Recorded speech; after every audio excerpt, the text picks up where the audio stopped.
Заврши вториот ден од првиот уписен рок на Универзитетот Гоце Делчев во Штип. Прелиминарната бројка на запишани студенти е 1200 и е според очекувањата од раководството на универзитетот.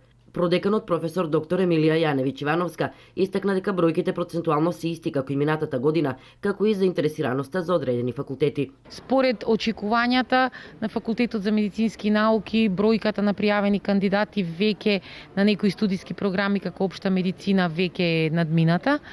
Така да според последните рангирања кои што ќе ги имаме на крајот на утрешниот ден, ќе видиме кои кандидати ќе бидат примени, а кои не ќе бидат префрлени на нивниот втор и трет избор, бидејќи генерално, како што знаете, на Универзитетот Гоце Делчев секој студент при негова апликација има можност истовремено да аплицира на 3 студиски програми на било кој од 15 факултети. Заинтересираноста за техничките факултети и денес е зголемена, како за машинскиот, така и за електротехничкиот и технолошкиот факултет. Кон крајот на наредната недела ќе биде извесен точниот број на запишани студенти, а во текот на вториот уписен рок се очекува зголемување на бројот на заинтересираните. Обично вториот уписен рок е оној кој што е, како да кажам, шанса на сите оние кои што веројатно имале некои мали проблеми од тоа што да бидат.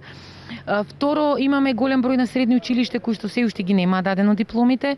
Наредната недела почнува исто така полагањето на државната матура на оние кои што не поминале во јунскиот уписен рок, така да обично ударна е вториот уписен рок е на некој начин ударен за оние кои што дефинитивно решиле што ќе бидат и оние кои што во меѓувреме не го положиле испитот и ќе имаат шанса во вториот уписен рок, кој што ќе се спроведува до крајот на август месец на нашиот универзитет. Продеканот Емилија Јаневич Ивановска упати една сугестија до Министерството за образование во однос на задоцнувањето при нострицифирање на дипломите на учениците кои средното образование го завршиле надвор од државата. Доколку се забрза постапката за нострификација, тие матуранти ќе бидат растеретени од психолошкиот сегмент поврзан со чекањето и решавањето на нивниот статус како студенти, истакна професор доктор Емилија Јаневич Ивановска.